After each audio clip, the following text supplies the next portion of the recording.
In the dim climate-held air of a museum vault, a clay tablet rests behind glass. Its surface is cracked, the edges softened by time dust pressed into every fracture. Your eyes trace the shadows in those lines, grooves left by a hand that moved with purpose thousands of years ago. The tablet does not speak loudly. It waits silent as stone carrying memory the way ash carries the shape of what once burned. You are not here by accident. Something older than history has guided you to this moment, a rhythm beneath calendars and dates. Long before nations rose and fell, before names were fixed to gods and kings, there was an instinct to record, to mark authority into clay, to give memory weight. That instinct echoes still. It draws observers across centuries, across continents, back toward the same fragments, the same shadows pressed into ancient matter. What if civilization was never a straight ascent, but a cycle of order and fracture, rhythm and collapse? What if wars did not begin with swords or armies, but with documents, symbols and decisions made quietly in places like this? A tablet lifted, authority misplaced, a balance disturbed. In the Sumerian imagination, dust remembers these moments. Stone absorbs them. Memory settles into ash and waits to be read again by those willing to slow down and listen. The ancients understood something we have learned to forget. That power leaves fingerprints. That administration can be as dangerous as violence. That when authority fractures, the consequences ripple outward long after the original hands are gone. These stories were not written to entertain. They were written to endure, to outlast voices, to survive silence. Tonight we return to those fragments. Not to rush toward answers, but to sit with the weight of what was recorded and why. Stay with me. Let's drift a little deeper.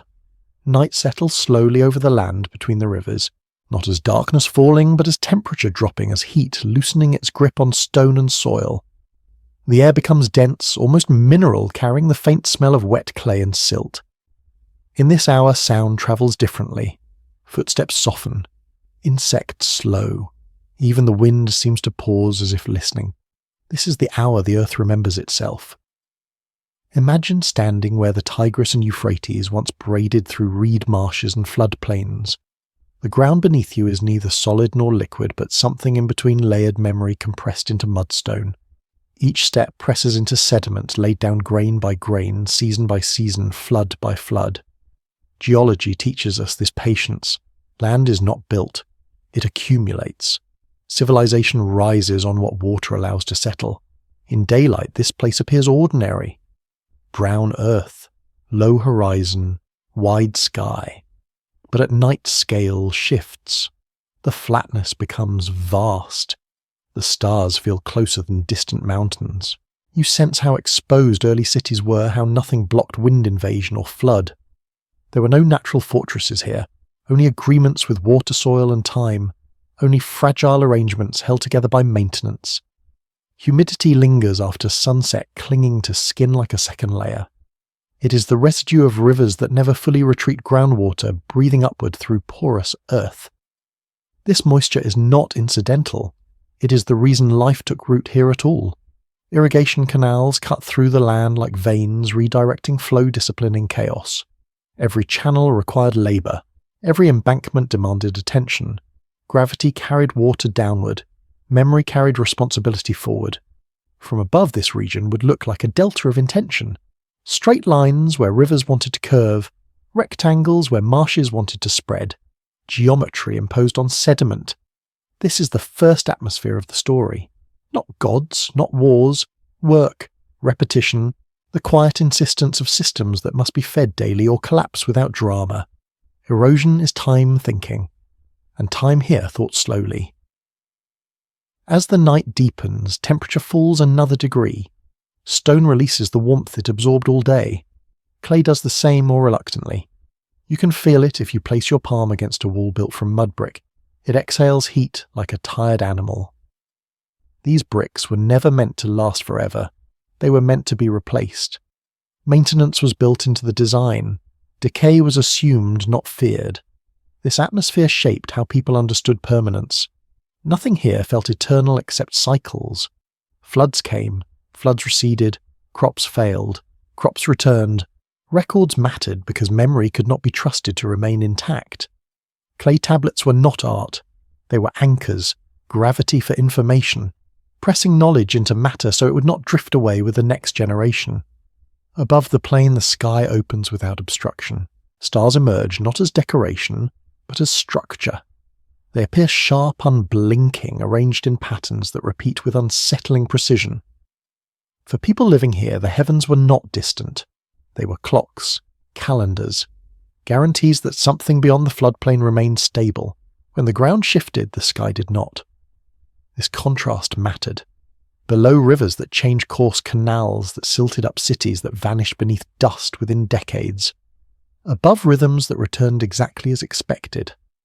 The atmosphere becomes psychological as much as physical. Stability is projected upward. Authority drifts skyward because the land cannot hold it for long. The night air carries ash from hearth, fires thin and bitter. Smoke rises straight when the wind rests, dissolving into darkness without leaving a trace. Ash is what remains after structure collapses. It is also fertilizer. The Sumerians understood this without poetry. Burned fields grow stronger crops. Destruction feeds renewal. The earth exhales, then inhales again. Silence grows heavy after midnight. Human activity withdraws. Animals retreat. What remains is the sound of water moving through channels slow and constant. It is not dramatic. It does not announce itself. It simply continues. This is the sound that would have filled the ears of a night watchman's scribes, resting their hands, labourers dreaming of daylight. It is the sound beneath every myth. In this atmosphere, conflict does not begin with violence. It begins with imbalance. A canal neglected, a levee breached, a workforce exhausted. These are physical facts before they are political ones. When labour fails, water follows its own logic. When water escapes, control fields die. When fields die, order fractures. The earth does not punish. It responds. Geology calls this feedback. Systems push until resistance yields, then they reorganize. Human societies do the same. The atmosphere holds this truth quietly. The night does not accuse, it records. Every collapse leaves a layer. Every recovery presses another stratum above it. Gravity keeps score even when history forgets. Far from the rivers, deserts cool rapidly after sunset. Sand loses heat faster than stone, radiating it back into space. Temperature gradients sharpen. Wind begins again, gently lifting fine particles into the air. Dust travels. It always has. Dust is information without context, moving freely, settling where it will. Empires rise. Dust remains. This is why the Sumerians wrote at night, or at least why their world felt most legible then. When heat loosened its grip, and the mind could slow to match the land's pace. Writing requires stillness. Clay must be damp but not wet. Hands must be steady. Thought must align with pressure. Each mark is a decision made irreversible by time. The atmosphere of this place trained people to think administratively, not abstractly. Practically, how much grain remains? How many workers report tomorrow? Which canal needs dredging first? Survival depended on sequencing tasks correctly. Authority emerged from coordination, not conquest. Power was measured in continuity. Listen closely now. The night has almost reached its deepest point. Temperature stabilizes. Nothing dramatic happens, and that is the point. Systems that endure rarely announce themselves. They whisper through consistency. When they fail, the silence changes first. Work stops. Water stagnates. Records end abruptly. Absence becomes data. This is the air the Anunnaki stories breathed. Not thunder and fire, but damp clay and starlight.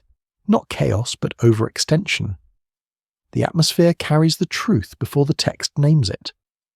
Long before war is described, imbalance can be felt in the land itself. Stay with this stillness a moment longer. Let your breathing slow to match the rivers. Let the night do its quiet work.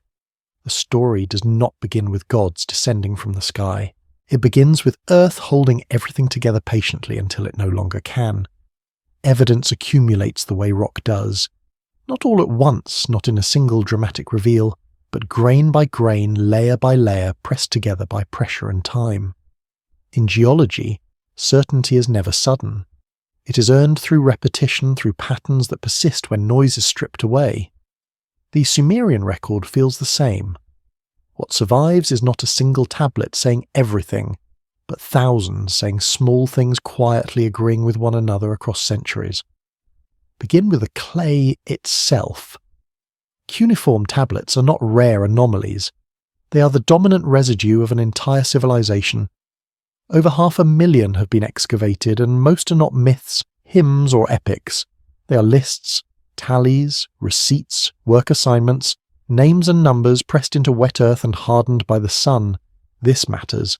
A culture reveals its priorities not in its stories, but in what it records every day without ceremony. The earliest tablets contain no gods at all. They track barley rations, sheep counts, labour rotations. They emerged suddenly in the archaeological record around 3400 BCE, not as tentative experiments, but as a fully functional system. Writing does not crawl here. It appears already walking, signs standardized, accounting rules understood, archives maintained. From a geological perspective, this looks like a phased transition, not a gradual evolution. As writing spreads, something curious happens. The same administrative language begins to appear in texts describing divine beings. The same verbs used for issuing work orders appear in hymns. The same terms used for authority in temple records appear in myths. This is not metaphor. Metaphor requires distance. This is continuity. The scribes did not change vocabulary when the subject changed from grain to gods. Consider the term me. In later translations, it becomes abstract rendered as divine powers or attributes of civilization. But in the tablets themselves, me behave like regulated assets. They are transferred, stored, lost, recovered, catalogued. In the myth of Inanna and Enki, the me are listed one by one, over 100 of them named as if inventory items: kingship, priesthood, metalworking, warfare. Each one handled like an object that can be moved from one jurisdiction to another. Evidence resists interpretation when it behaves mechanically. Symbols can be anything. Systems cannot. When the same structure appears across unrelated texts written centuries apart, copied in different cities, the simplest explanation is consistency of understanding. Scribes were not improvising theology. They were maintaining records. Now examine the Atrahasis epic. Often summarized as a creation myth, it reads more like a labor dispute file. The Igigi complain that their work is too heavy. The language is specific: digging canals, carrying baskets, night shifts without rest. The rebellion is described not as chaos, but as organized collective action. Tools are burned, an assembly forms, demands are made. This is not mythic disorder. This is procedural breakdown. The response is equally procedural. Enlil proposes enforcement. Enki proposes innovation. Create a new labor force. Humans are designed explicitly as replacements. The text uses the word emu substitute. Creation here is not sacred mystery. It is administrative problem solving. The earth exhales. A system rebalances. Geology recognizes this pattern. When stress builds beyond tolerance, structures fail and reform. Fault lines slip. Pressure releases. Landscapes rearrange. The Sumerian text describes social tectonics with the same inevitability. Labor systems collapse when loads exceed capacity. Authority fractures when consensus fails. The Sumerian king list provides another layer.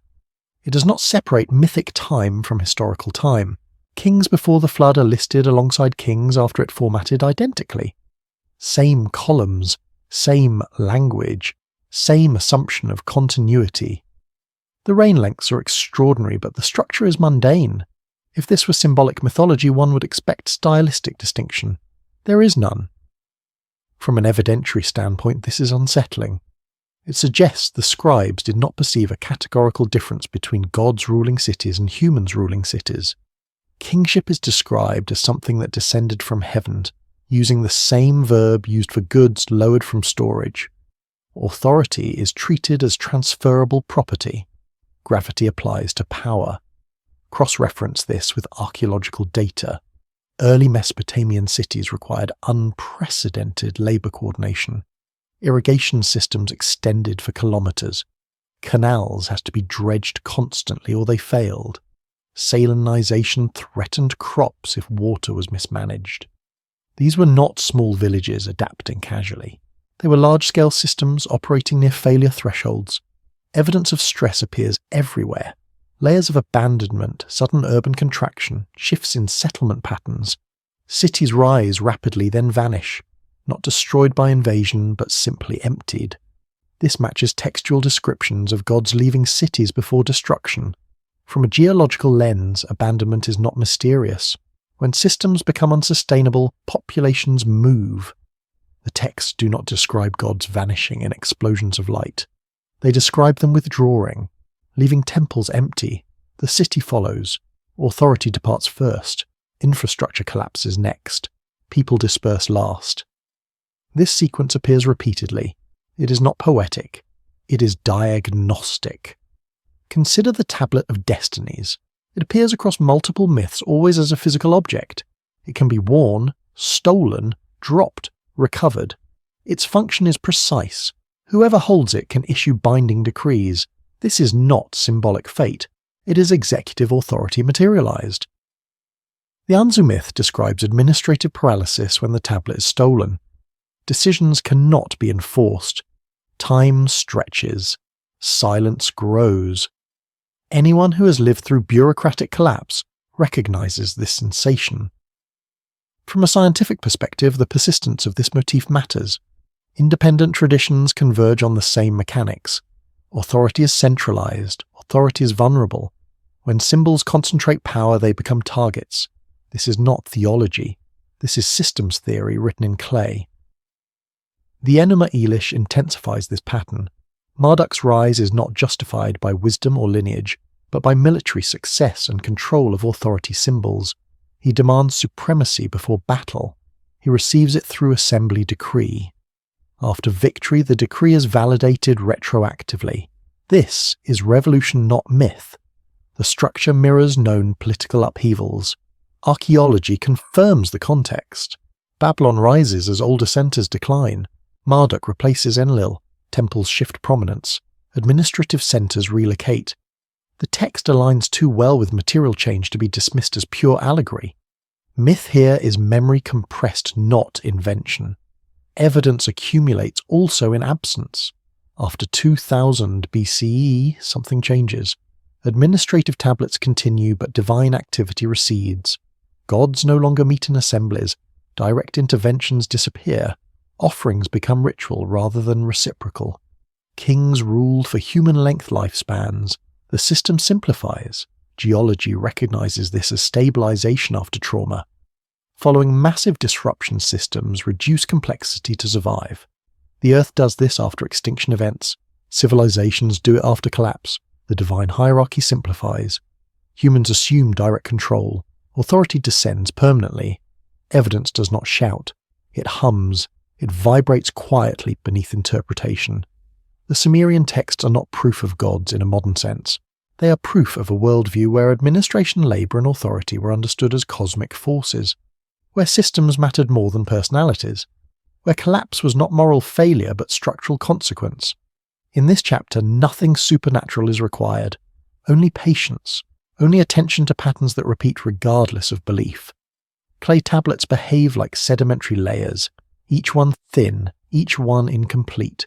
Together they form a landscape. Erosion is time thinking. Evidence is what remains when stories wear away. Anomalies are not loud. They do not announce themselves as contradictions. They appear as discomfort, as a subtle grinding between layers that should lie flat but do not. In geology, an anomaly is a fold where there should be none, a fossil in the wrong stratum, a mineral assemblage that does not belong to its depth. In the Sumerian record, anomalies emerge the same way, quietly, persistently, refusing to be explained away. The first anomaly is linguistic. The Sumerians had a rich poetic vocabulary capable of metaphor exaggeration and mythic abstraction.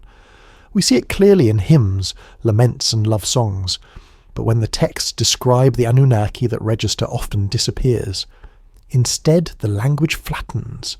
Verbs become procedural, sentences tighten, emotion drains away. This is not how myth usually behaves. Myth inflates. These texts compress. Consider how violence is described. In the Enuma Elish, Marduk does not defeat Tiamat through symbolic triumph. He captures her. He disables her. He dissects her body and repurposes it.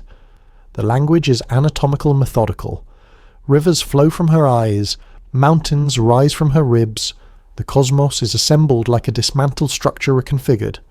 Creation through butchery is not metaphor-friendly. It is unsettlingly specific. If this were purely symbolic, one might expect variation across copies. Instead, the core sequence persists. Across tablets, across centuries, across cities, the same acts recur. Capture, immobilization, disassembly, redistribution. Anomaly arises when imagination behaves like engineering. The second anomaly is ethical. Mesopotamian gods are not moral ideals. This is often noted, but the deeper strangeness lies elsewhere. The gods are not consistently sovereign. They argue, they fail, they panic, they regret decisions already enacted. After the flood, they crowd around sacrifices like flies. This simile is demeaning, almost embarrassed. Why preserve it? Myth usually protects its deities. It frames regret as wisdom, failure as mystery. The Sumerian texts do not. They leave weakness exposed. Enlil complains of noise. Enki circumvents decrees. Inanna exploits loopholes. Authority here is fragile, contingent, and frequently challenged. This is not how humans usually invent gods. It is how humans describe administrations. Another anomaly emerges in timekeeping. Pre-flood rains stretch impossibly long. Post-flood rains collapse into realism. Scholars often wave this away as symbolic numerology, but symbols usually fade gradually. Here the change is abrupt. One column ends, another begins. The list does not comment on the shift. It does not explain it. It simply records it. Geology recognizes this pattern. Mass extinctions mark boundaries that are sharp, not gradual. The rock does not explain itself. It merely changes character. Above the line, complexity is reduced. Below it, abundance. The king list behaves like a stratigraphic boundary. Something happened. The scribes knew it. They did not explain it. Then there is the anomaly of purpose. Humans are not created as companions, worshippers, or moral agents. They are created as labour. This is explicit, repeated, unsoftened. In Atrahasis, humans exist to dig canals so the gods can rest. In Enuma Elish, humans are created from Kinga's blood as punishment. Their role is service. Their origin is execution. This is darker than most creation myths. Even harsh deities usually justify humanity's existence as meaningful. Here, meaning is secondary. Function comes first. This inversion is anomalous.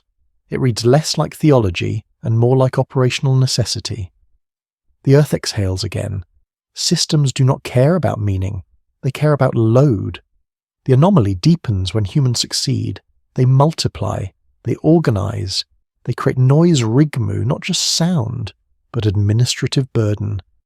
The gods respond not with guidance, but with control mechanisms. Floods, famines, plagues. These are not punishments for sin. They are population management tools. The texts say this plainly. From a modern perspective, this is chilling. But anomaly does not mean false. It means misaligned with expectation. We expect ancient texts to moralize. These texts optimize. Another crack appears in the archaeological record. Around 2200 BCE, a widespread climatic event occurs, the 2-kiloyear event, drought, crop failure, city abandonment. This is well documented. But the texts describing divine withdrawal and catastrophic destruction cluster around the same period. Scholars insist correlation is not causation. That is true. But repetition is not coincidence. The anomaly is not that disasters occurred. Disasters always occur. The anomaly is that texts frame these events as administrative decisions by divine authorities, followed by regret, followed by withdrawal. If this were purely symbolic, why match it so closely to environmental collapse? Why preserve the sequence so consistently? Even the weapons are anomalous. The Abubu flood weapon, the winds of Shamash, the net of Marduk. These are not spells. They have deployment conditions, durations, effects, limitations. They behave like tools. The texts describe them as such. Assigned, stored, released. Mythic weapons usually glorify. These do not. They terrify even their users. The gods cower during the flood. They weep afterward. A weapon that frightens its wielder is not a symbol of dominance. It is a symbol of escalation beyond control. Anomaly also appears in what vanishes. After the Old Babylonian period, the detailed descriptions of divine administration stop. Assemblies disappear. Direct decrees fade. The gods remain but at a distance. Ritual replaces interaction. Priesthood replaces conversation. This is not gradual secularization. It is abrupt attenuation. Geology would call this a regime shift. The system reorganizes at a lower energy state. Less interaction, less risk, more stability, fewer catastrophic releases. Why would myth choose to end its own intimacy with the divine? Usually religions intensify presence when threatened. Here, presence recedes. This inversion is anomalous. It suggests not invention, but adaptation to loss. The final anomaly is emotional tone. These texts are not triumphant. Even victory feels hollow. Marduk's supremacy is celebrated, but it is followed by silence. Lamentations dominate later literature. The memory that persists is not glory, but grief.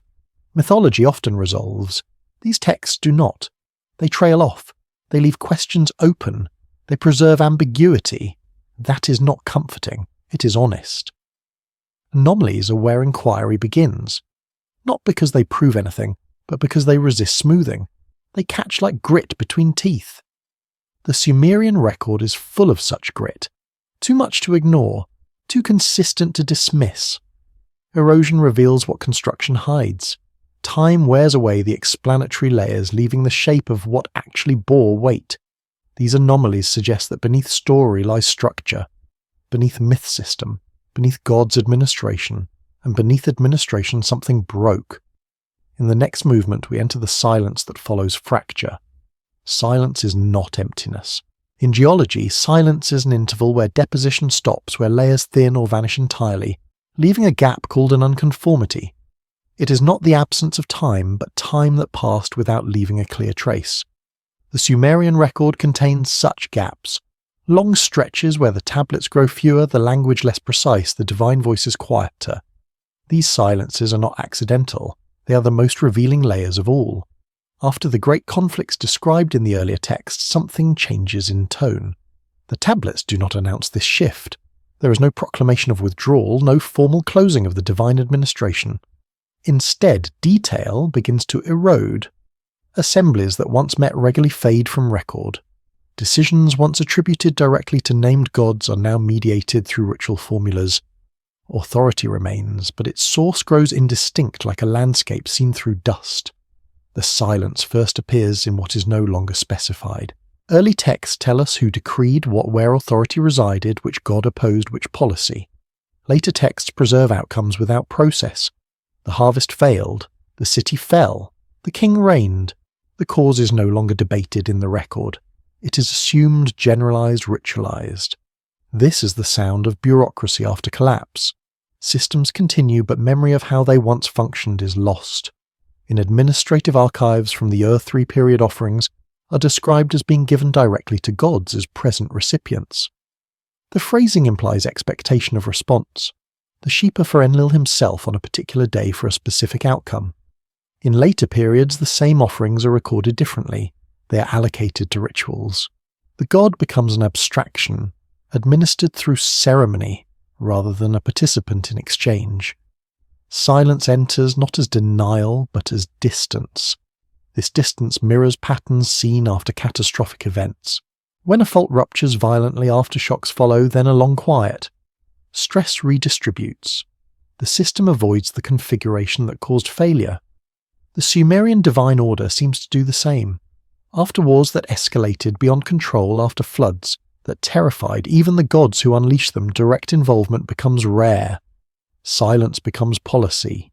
The lamentation texts sit at the threshold of this silence.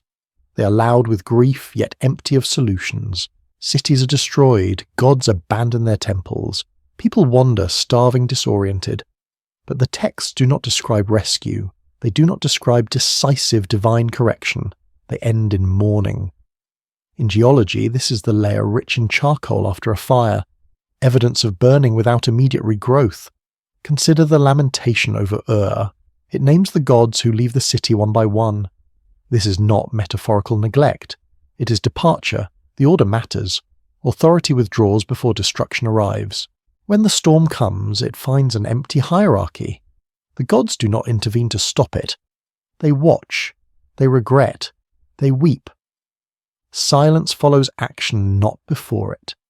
What is striking is what does not return. There is no later text describing the gods resuming full administration. No tablet records a re-established assembly with the clarity of earlier periods. No new tablet of destinies appears to reorganize authority. The mechanisms that once governed divine conflict simply vanish from documentation. This is not forgetting. Scribes were meticulous preservers of tradition. Silence here suggests absence, not neglect. Human kingship continues, but its divine justification changes. Earlier kings are described as chosen, installed, and actively guided by gods. Later kings are still chosen by gods, but the interaction is indirect. Dreams, omens, priestly interpretation. The god no longer speaks plainly. The voice is filtered. Silence thickens. From a systems perspective, this makes sense. Direct control proved dangerous. When authority was contested, escalation followed. Weapons were deployed that devastated cities and poisoned landscapes. The cost exceeded tolerance. Withdrawal reduces risk. It allows subsystems to operate independently, even if less efficiently. Stability replaces optimization. Geology offers an analogy. After mass extinctions, ecosystems simplify. Apex predators disappear. Food webs shorten.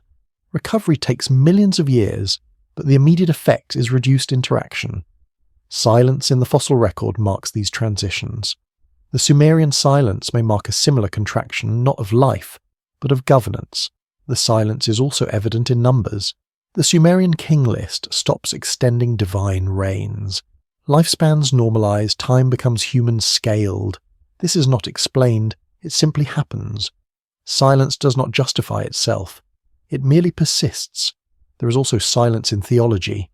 Earlier texts debate governance, Enlil versus Enki, enforcement versus innovation. Later texts accept fate as fixed. Omens are interpreted, not argued. The future is read, not negotiated. This suggests loss of agency at the divine level, or at least loss of access to it. Humans adapt by interpreting signs rather than receiving instructions. Silence reshapes memory. When explanation fades, ritual grows. Festivals continue. Temples remain active. But the stories told within them change. They look backward more than forward.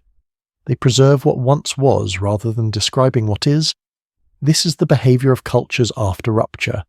Memory becomes archive. Archive replaces participation. Importantly, the silence is uneven. Some gods fade more than others. Inanna remains vivid. Marduk rises symbolically even as his direct actions diminish. This suggests not universal disappearance but reorganization. Authority consolidates into doctrine rather than administration. Supremacy becomes theological rather than operational. Silence also protects. After catastrophic escalation, speaking less can be survival. In human history, regimes that survive trauma often limit transparency. Decisions move behind closed doors. Language becomes formulaic. The Sumerian shift feels similar. Fewer details, fewer named disputes, less recorded dissent. What remains is a hum rather than a voice. The gods are still there, but they no longer shout. They whisper through signs, through priests, through tradition. The world continues. Cities rise again. Babylon flourishes. But something essential has retreated. The silence is not total, it is selective. The tablets still speak of wars, floods and divine actions, but always as past events. The present tense of divine administration is gone. Everything is memory now, memory layered over ash. In geology, silence often marks the most violent moments. The rock does not preserve the sound of impact, only the gap it leaves behind. The Sumerian silence may be the same. Silence may be the absence of detailed divine governance may indicate not that nothing happened, but that too much happened. Silence invites interpretation, but it resists certainty. It does not tell us whether the gods departed, withdrew, or were reimagined. It tells us only that the relationship changed and never returned to its previous form. That is enough. As night deepens, silence feels natural. The world does not explain itself in darkness. It rests. The Sumerians learned to rest within uncertainty. They preserved what they could. They allowed the rest to fade. This chapter ends not with an answer, but with a pause, a long breath held between epochs. In the next movement, we step beyond the silence into the shadow of what came before it, the epoch that memory nearly lost. Before silence hardened into distance, before ritual replaced dialogue, and memory replaced presence, there existed an epoch the Sumerians treated not as mythic origin, but as lived background. This forgotten epoch was not celebrated as paradise nor condemned as chaos. It was simply the way the world once worked. Its texture remains embedded in the earliest texts like pressure locked into stone, visible only when later layers fracture and expose what lies beneath. In this epoch, the separation between divine and human was incomplete. Not blurred, but unfinished. Gods were not remote abstractions, but functional participants within the operating system of civilization. They administered labor, allocated resources, enforced rules, and corrected failures. They argued openly, disagreed publicly, and reversed decisions when outcomes proved unstable. Authority was present, but not absolute. It circulated, contested, and renegotiated in assemblies that resemble councils more than heavens.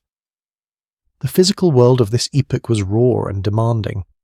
Southern Mesopotamia was not a naturally forgiving environment. Rivers flooded unpredictably, marshes bred disease, salt accumulated in fields. Agriculture required constant intervention to remain viable. Irrigation canals demanded relentless maintenance. Silt-clogged channels, levees failed. Every gain required labor and every lapse invited collapse. Civilization here was not a gift. It was an ongoing struggle against entropy. The texts reflect this struggle with remarkable frankness.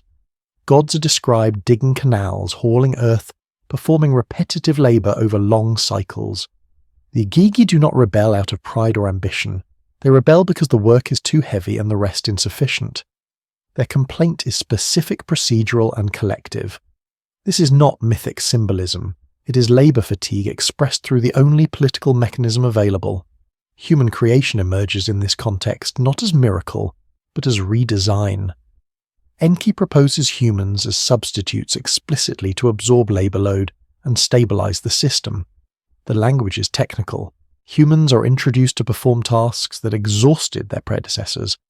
The forgotten epoch understood creation as response, not revelation. When systems reach tolerance limits, they restructure. The earth exhales.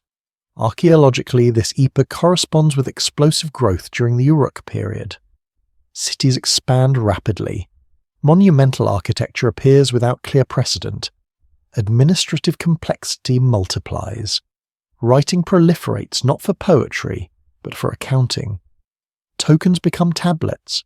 Seals authenticate authority. This is a civilization scaling, quickly pushing systems beyond previous limits.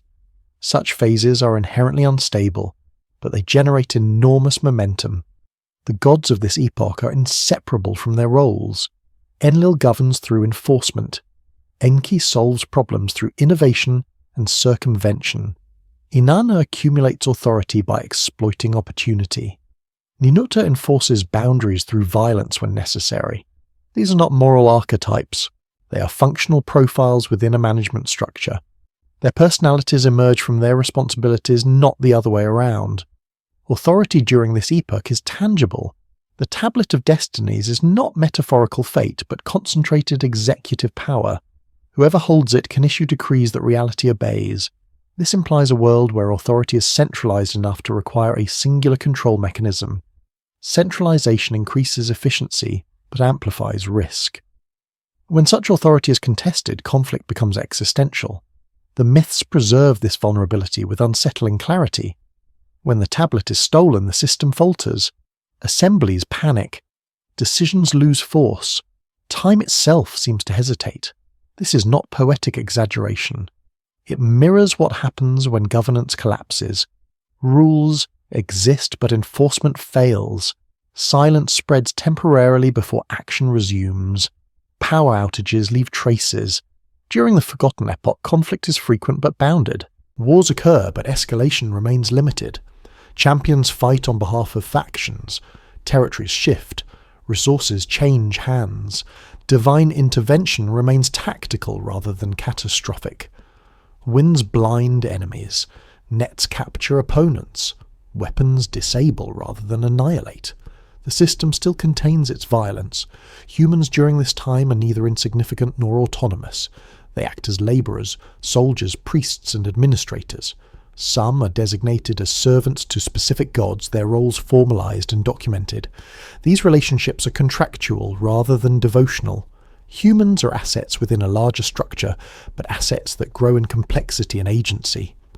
This growth becomes destabilising. Human populations multiply faster than anticipated. Cities grow dense. Administrative demands increase. Legal disputes proliferate. Food distribution systems strain. What was designed to reduce workload begins generating new burdens. The solution becomes part of the problem. This is a familiar pattern in complex systems. The Forgotten Epoch does not end with a single catastrophe. It erodes. The intimacy between divine and human becomes strained as scale increases. Direct oversight becomes costly. Errors propagate faster. Disagreements over methodology intensify. Enforcement versus innovation.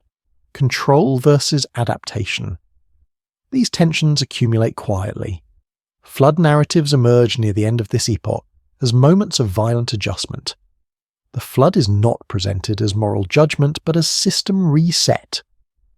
Enlil's decision to eliminate humanity reflects administrative exhaustion rather than cruelty.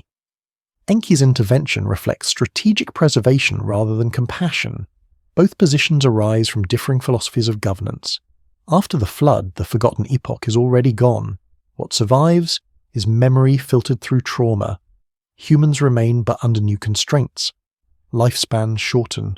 Population controls are embedded into biology. Divine-human interaction becomes mediated rather than direct. The system simplifies. What makes this epoch forgotten is not lack of record but loss of context. Later scribes preserve stories without fully understanding the operational logic behind them. Procedural language becomes narrative. Administrative disputes become myths. Complexity compresses into symbolism because symbolism is easier to transmit across generations. Geologically, this resembles the transformation of living ecosystems into fossil records. Dynamic interactions freeze into static impressions. Motion becomes imprint. What was once alive becomes evidence. The Forgotten Epoch matters because it explains the tone of everything that follows. The grief of the lamentations, the caution of later theology, the withdrawal of direct divine governance. These are not arbitrary developments. They are adaptive responses to a system that proved too volatile when fully engaged.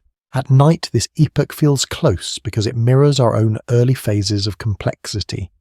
Rapid growth, overreach, administrative strain, conflicts over authority, attempts to optimize systems beyond sustainable limits. The past does not feel distant here. It feels familiar.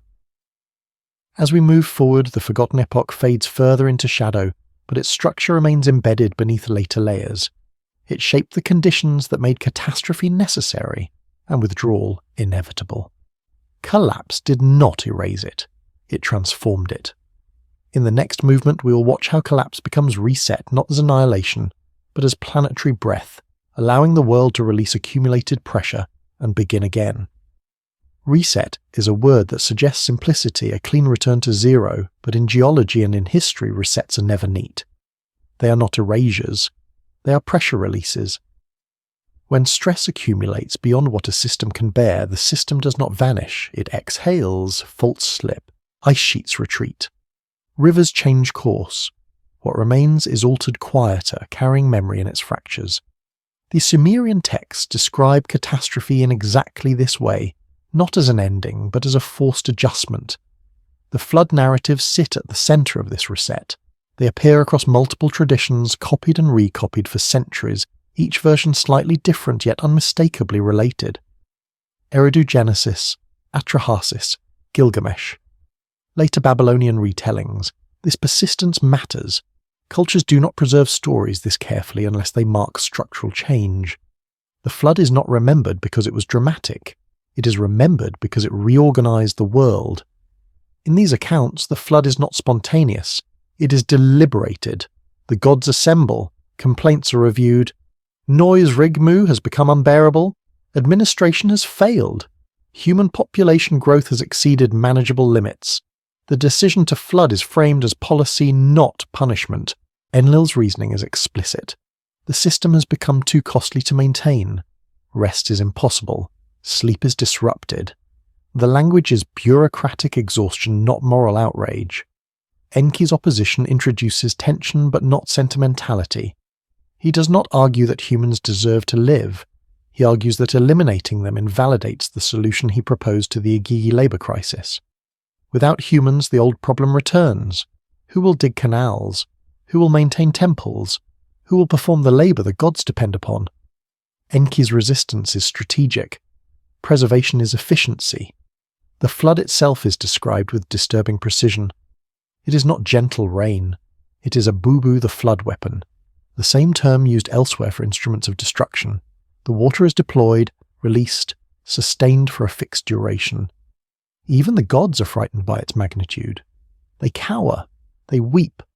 They regret authorizing something they cannot fully control. This is not mythic triumph. This is escalation overshooting its target. Geologically, floods reshape landscapes violently. They strip soil. They reroute rivers. They erase settlements without leaving burn layers or battle debris. Archaeology from southern Mesopotamia around major collapse periods shows exactly this pattern. Abandonment, silt layers, long-term depopulation. The earth does not explain itself, but it leaves scars consistent with the stories. After the flood, the reset becomes visible in policy changes. The gods do not attempt another total elimination. Instead, they negotiate constraints. Human lifespans shorten. Infant mortality increases.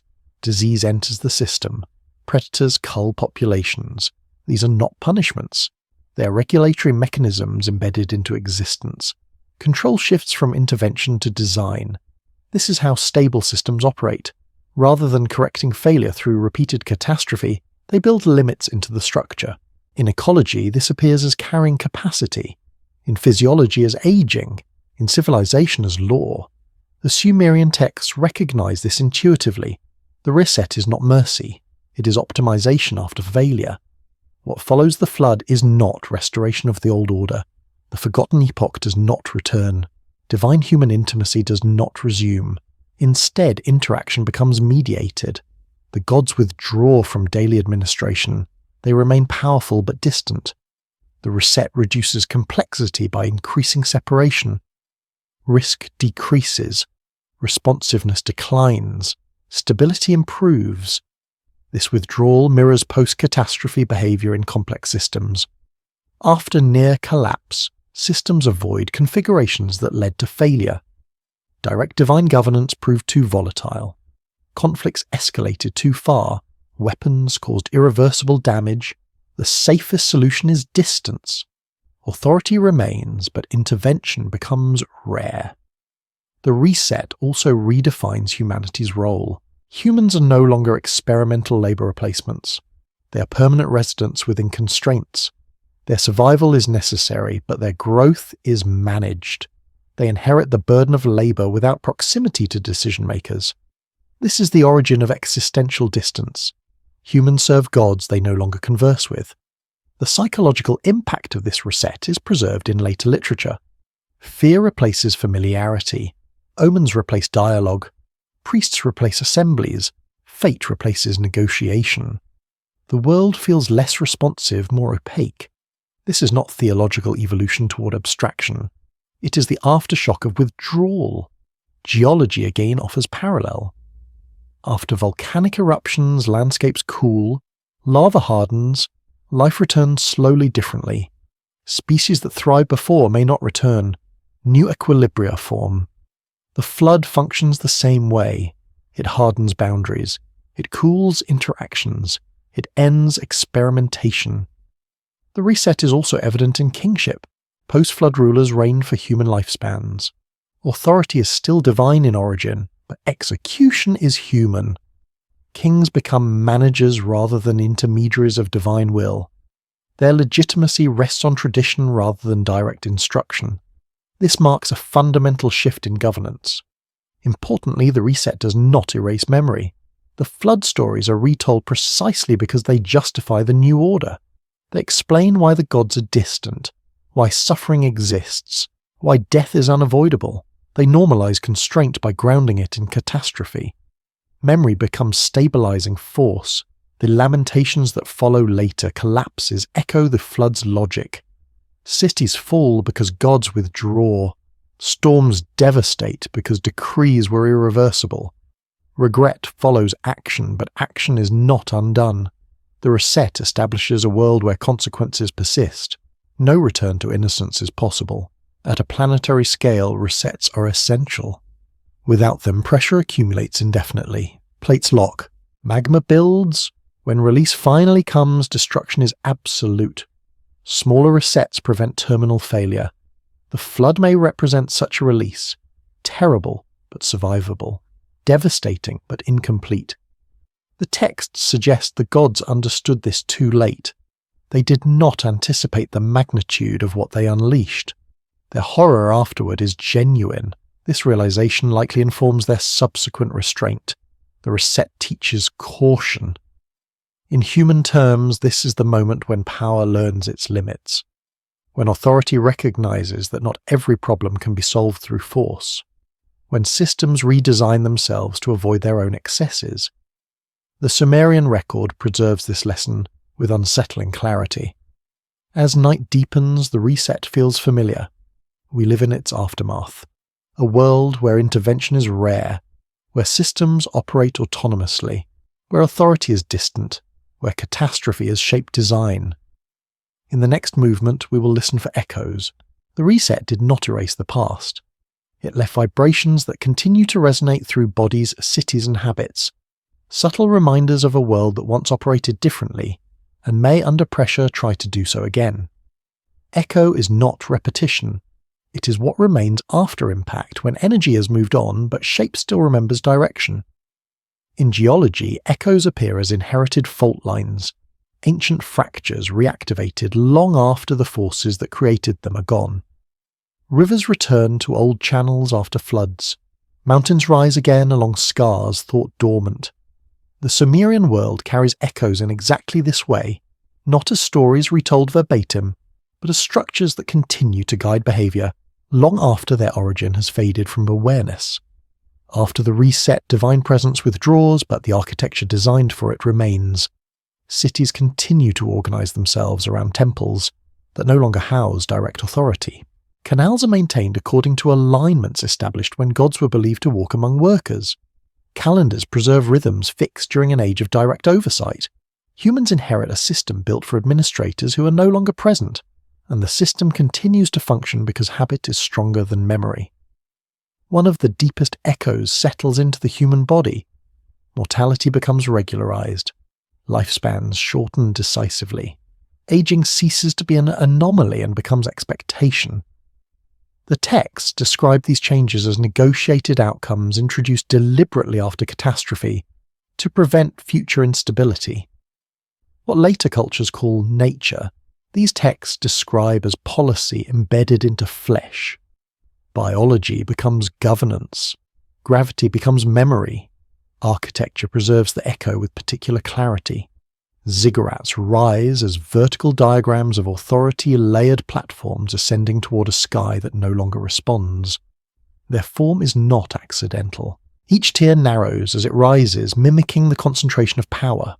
Even as the gods retreat, humans continue building upward, compelled by inherited geometry. Stone remembers hierarchy long after voices fall silent. Language also carries the echo. Administrative terminology migrates into theology. Words once used for rationing, boundary setting, and decree become sacred vocabulary. Ritual speech adopts procedural cadence. Prayers sound like petitions.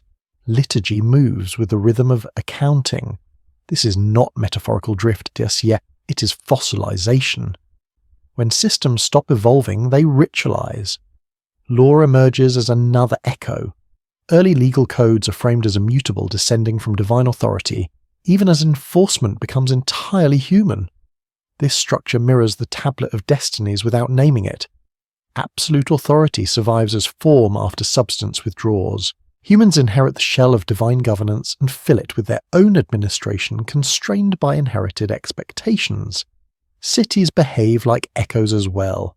Babylon rises not only through trade or conquest, but through symbolic inheritance. It occupies a vacuum left by earlier centers of authority. Marduk's supremacy becomes doctrinal rather than operational, but the city thrives on accumulated legitimacy.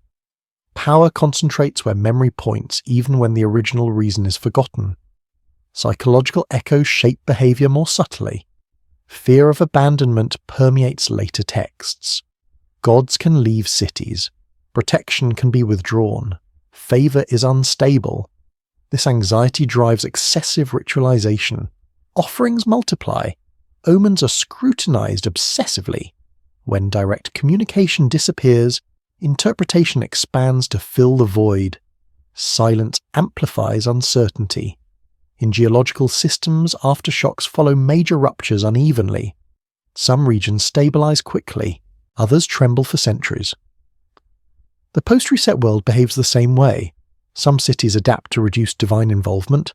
Others fragment repeatedly, unable to self-regulate without oversight. Political instability becomes endemic. Fragmentation replaces hierarchy.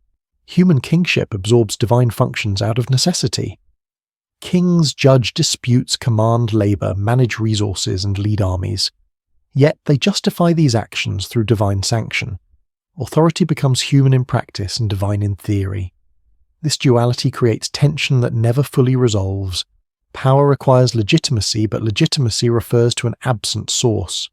The Epic of Gilgamesh captures this tension with intimate precision. Gilgamesh is 2/3 divine and 1/3 human, a transitional being caught between epochs. He kills divine guardians, is punished by divine decree, seeks immortality, and fails. His journey is not triumph, but adaptation. He learns limits introduced by the reset and accepts continuity over eternity. Gilgamesh's return to Uruk is telling. He does not bring immortality. He shows walls, stone, infrastructure. Legacy replaces transcendence. The city becomes the enduring entity, not the king. This is the echo speaking clearly. Immortality once belonged to administrators. Now endurance belongs to construction. Resource conflicts persist as echoes as well. Cedar forests remain contested for millennia. Earlier myths frame this as divine guardianship. Later inscriptions describe military campaigns. The framing changes, but the struggle remains identical. Control of resources remains central to power. Gods or not, the pattern holds. Human memory interprets echoes as destiny. Recurrent crises feel inevitable. Floods return, droughts recur, cities rise and fall. But inevitability often masks inherited structure. Systems behave according to designs set long ago. Constraints embedded after catastrophe still govern outcomes. Astronomy becomes an anchor for echo. The sky remains stable while the earth changes.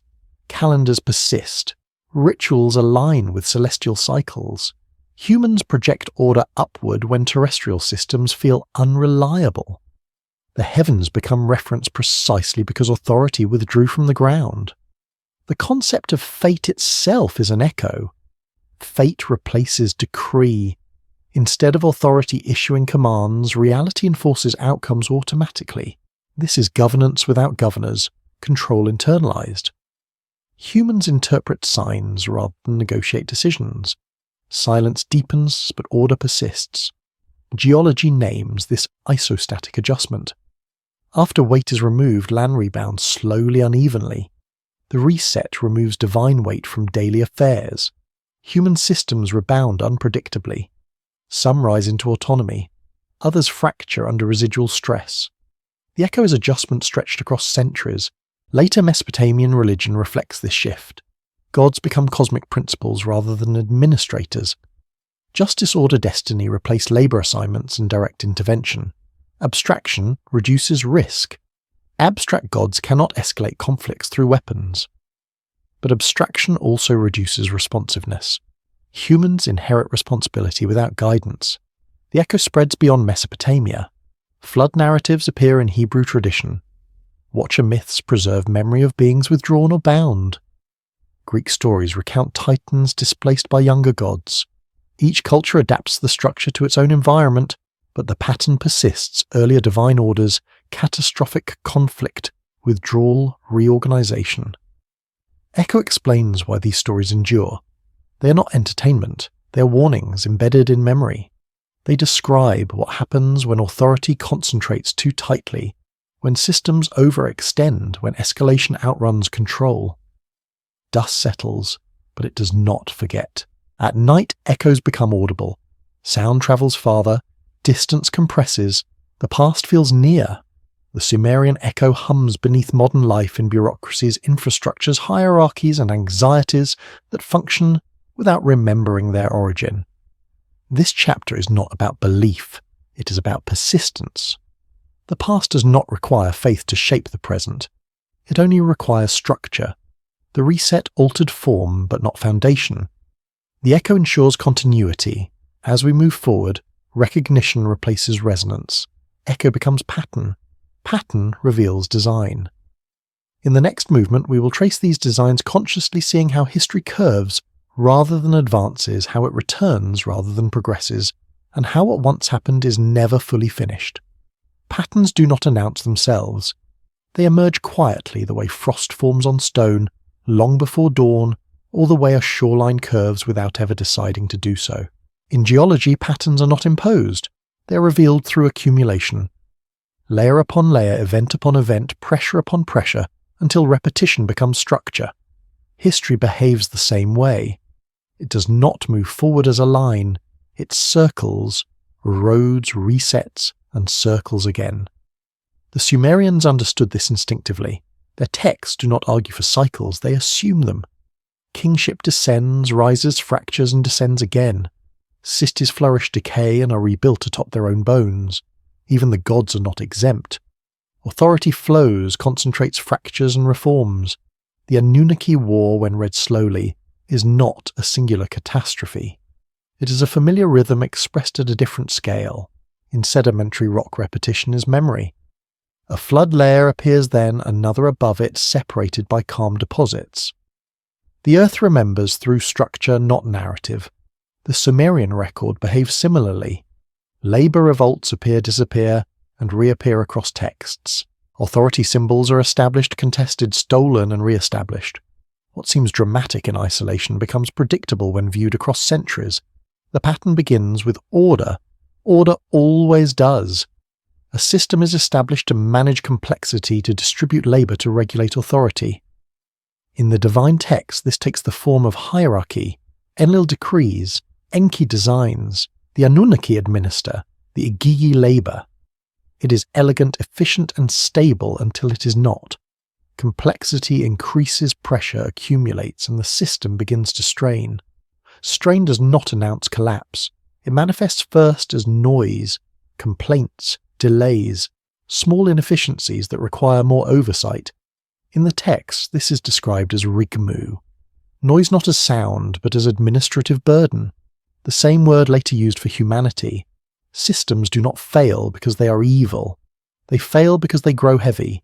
Gravity increases as mass accumulates. When pressure exceeds tolerance, fracture occurs. The Igigi rebel, not because they hate the system, but because they cannot sustain it. In geology, faults form where stress exceeds the strength of rock. In administration, rebellion forms where obligation exceeds capacity. The solution is never elimination at first, it is substitution. Humans are created, load is redistributed, the system exhales, but substitution introduces new mass. Humans multiply, complexity increases again, cities emerge, needs expand, offerings, temples, laws, disputes, administration grows heavier, the same pattern repeats. Enlil seeks reduction, Enki seeks adaptation. Philosophy fractures along predictable lines, enforcement versus innovation, control versus redesign. This argument is ancient because it is structural. Patterns repeat because conditions repeat. Authority concentrates because complexity demands it. Symbols emerge because systems require validation. Tablets, seals, crowns, thrones. These objects are not decorative, they are anchors. They hold authority in place. But anchors can be lifted. When authority becomes portable, it becomes contestable. Theft becomes possible. The tablet of destinies is not unique, it is inevitable. Once authority is embodied, conflict follows, not immediately but eventually. In every system where power is concentrated in a symbol, that symbol becomes a target. The Anzu myth records this with almost clinical clarity. Remove the tablet and administration halts. Time stretches. Decisions freeze. This is not mythology. It is bureaucracy observed at cosmic scale. Patterns escalate when resolution fails. Theft leads to retrieval attempts. Retrieval leads to combat. Combat leads to precedent. Marduk's victory matters less for its drama than for its outcome.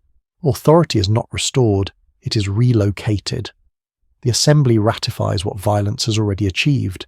This is not chaos, it is pattern recognition. Power moves where effectiveness accumulates. Once relocation occurs, the cycle continues. New order stabilizes, new hierarchies form, new labor systems emerge, new pressures accumulate. The pattern does not break, it deepens. The Enuma Elish is not a beginning, it is a midpoint. A record of one rotation in a long spiral. Each generation inherits a structure already under strain. Humans enter this pattern not as spectators, but as material. Labor, worship, population, resource base. In geology, sediments do not choose to form layers, but they determine the future landscape. Humans function similarly in the texts. They are shaped by divine conflicts, but they also shape them. Cities rise, gods rise with them. Cities fall, gods diminish. The pattern binds both. What makes this unsettling is not the presence of gods but the familiarity of their behaviour. Administrative disagreements, jurisdictional disputes, escalation beyond intention, catastrophic solutions regretted after deployment. These are not divine traits, they are systemic traits. The Anunnaki war reads less like fantasy and more like governance under pressure. Patterns do not require intention to repeat. They require conditions. When authority concentrates, conflict follows. When labour becomes unsustainable, rebellion emerges. When symbols replace consensus, theft becomes decisive. When escalation outpaces restraint, catastrophe becomes possible. None of this requires malice, only momentum. In the Lamentation text, the pattern reaches its extreme. Weapons are deployed that exceed correction. Cities become uninhabitable. Populations vanish. Gods withdraw. Not in defeat, but in exhaustion. After certain thresholds, systems cannot be repaired.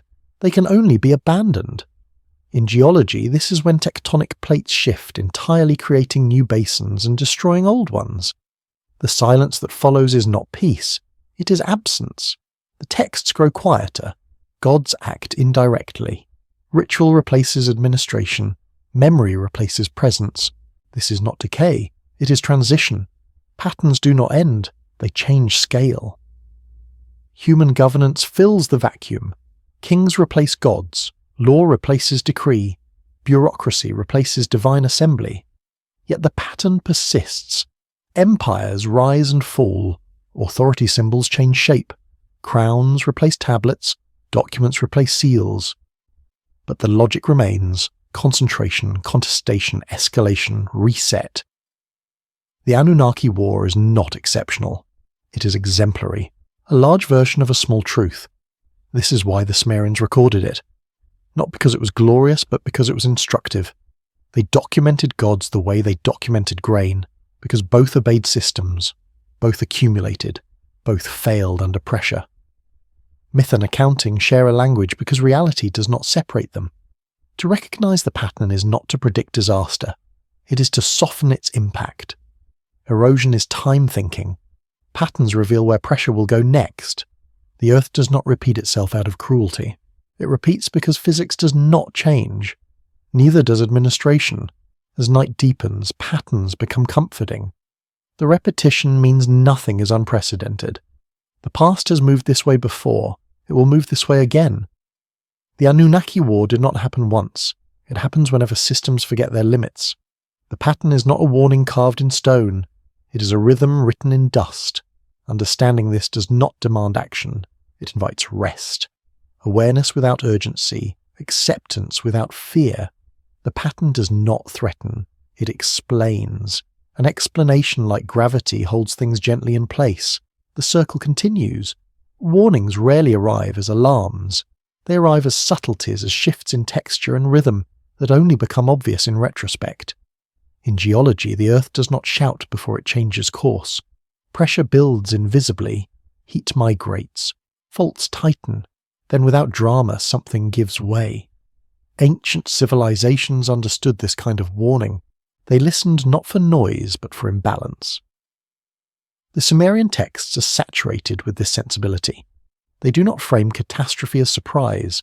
Disaster is never sudden. It is always preceded by signs that were noticed, recorded, and debated, but not acted upon decisively enough. The Anunnaki War, as described across tablets and epics, is surrounded by omens that read less like superstition and more like systemic diagnostics. Before conflict becomes visible, the texts describe unrest, not battle, but unease. Gods argue. Assemblies convene repeatedly. Decisions are deferred. Authority circulates without resolution. This is the earliest warning.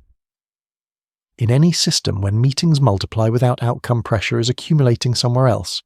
Motion without progress is friction disguised as order. The Sumerians marked this friction carefully. They named it. They tracked it. They associated it with imbalance rather than evil. In the Atrahasis epic, the gods complain not about rebellion, but about exhaustion. The workload is too heavy. The noise is too great. These are not moral judgments. They are capacity assessments. A system announcing it is exceeding tolerance. Geology offers a parallel. Before a volcanic eruption, magma does not explode immediately. It pools. It rises slowly, deforming the ground almost imperceptibly. Microquakes ripple outward. Animals notice first. Ancient observers understood that warnings are often felt before they are seen. The Sumerians wrote their discomfort into myth. Another warning appears in the repeated invocation of darkness. Decisions become obscure. Decrees lose clarity.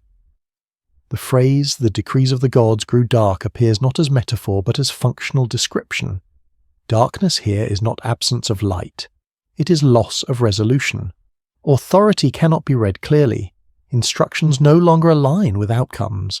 This kind of darkness is familiar in human systems. When rules proliferate faster than understanding clarity dims. When exceptions multiply, law becomes fog. The Sumerians recognized this as dangerous, not because darkness is evil, but because navigation requires contrast.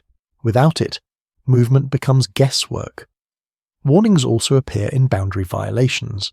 Inanna's actions are instructive. Her descent to the underworld is framed as curiosity or ambition, but its deeper significance lies in jurisdictional breach. She enters a domain governed by different rules and assumes her authority will translate. It does not. The stripping at the gates is not humiliation. It is protocol. The warning embedded here is subtle but profound. Authority is contextual. Power that functions in one domain may be inert in another. Systems collapse when leaders forget this. In geology, processes effective at one depth fail at another. Pressure changes behavior. The Sumerians encoded this lesson into narrative. Another warning emerges in the escalation of solutions. When labor rebellion occurs, humans are created. When humans multiply, elimination is proposed. When elimination fails, population controls are imposed. Each step solves the immediate problem while introducing deeper complexity. The texts do not celebrate these solutions. They document them with unease. Escalation is itself a warning sign. When increasingly drastic measures are required to maintain stability, the system is no longer adapting, it is reacting. Reaction consumes energy faster than adaptation. The Earth demonstrates this during climate shifts. Feedback loops amplify until equilibrium is lost. The flood narratives embody this warning. Floods are not random punishments. They are system resets invoked when governance fails. The gods regret the flood almost immediately. The text is explicit. Even those who decreed it recoil from its scale. Regret appears as divine behavior not because gods are emotional, but because consequences exceeded projections. This regret is a warning preserved intentionally. It tells later readers that power does not guarantee foresight. Even administrators of cosmic order can miscalculate. The flood becomes a lesson rather than a triumph. After it, new constraints are introduced to prevent repetition. Shorter lifespans, mortality, limits, boundaries. Warnings also arrive through absence.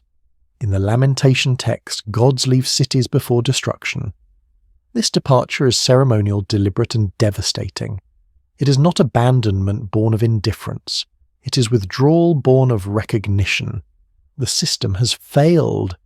Continued presence would legitimize collapse. In human terms, this resembles institutional withdrawal. When authority disengages, infrastructure collapses. The warning here is not that gods leave. It is that systems collapse before departure becomes visible. The leaving is the final signal, not the first. Environmental language reinforces this. The evil wind is described not as weather but as contamination. It burns without fire. It kills without wounds. The Sumerians struggled to name it, but they catalogued its effects meticulously. This is not metaphor. It is observation filtered through limited vocabulary. Warnings of this kind are the most unsettling.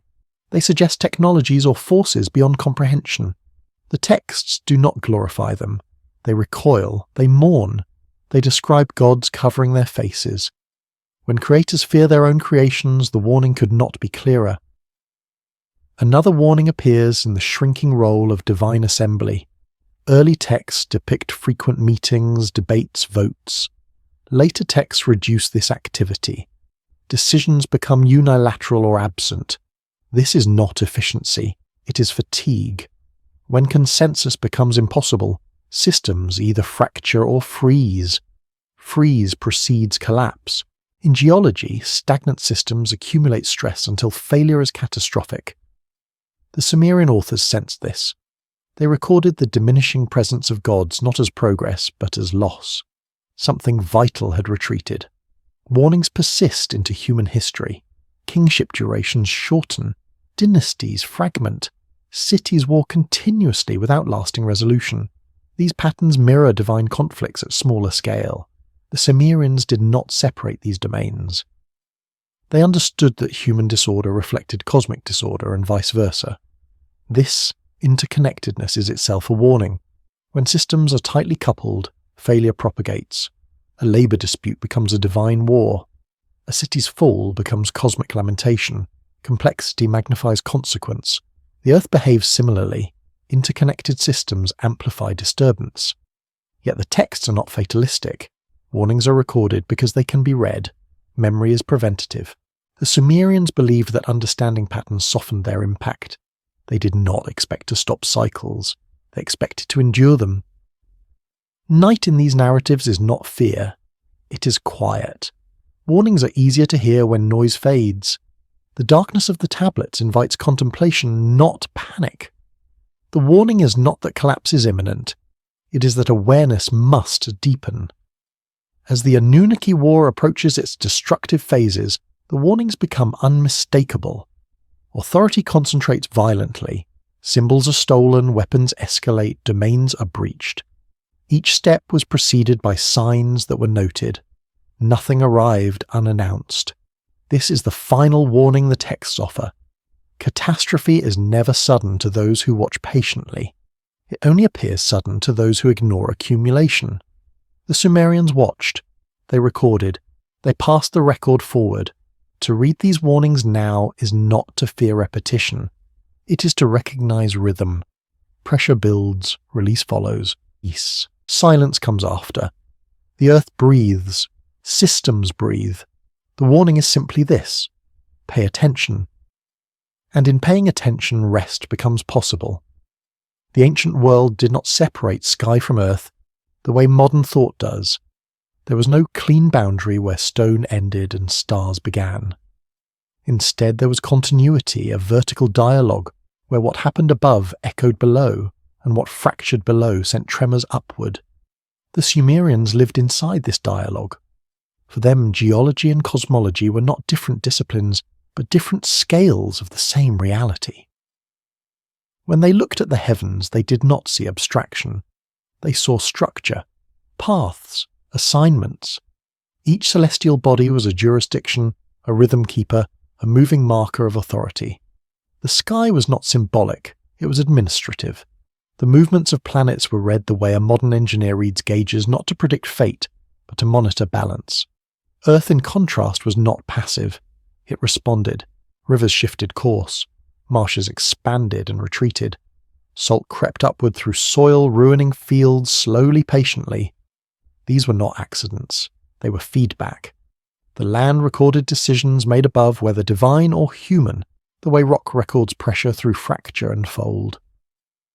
In Sumerian thought, heaven issued decrees, but earth implemented them.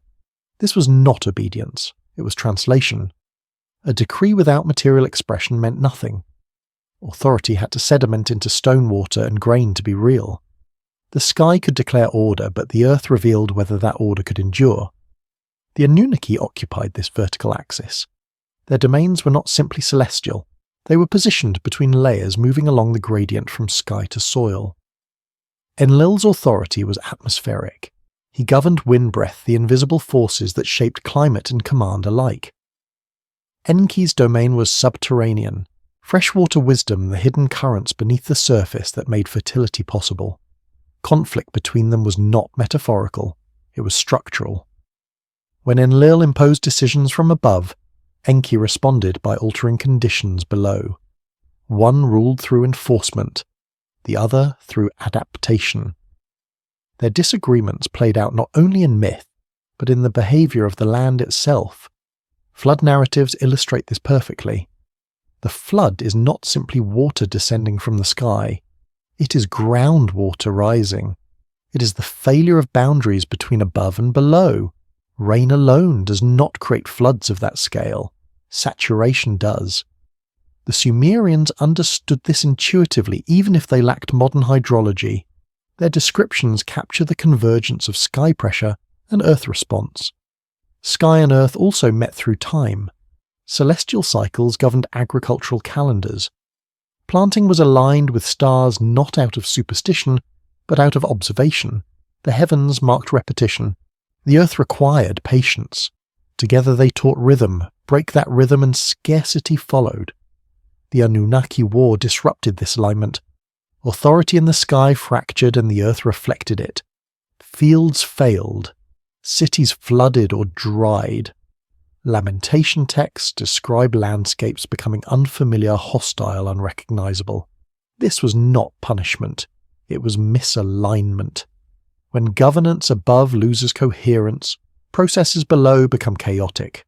The sky in these texts does not rage. It withdraws clarity.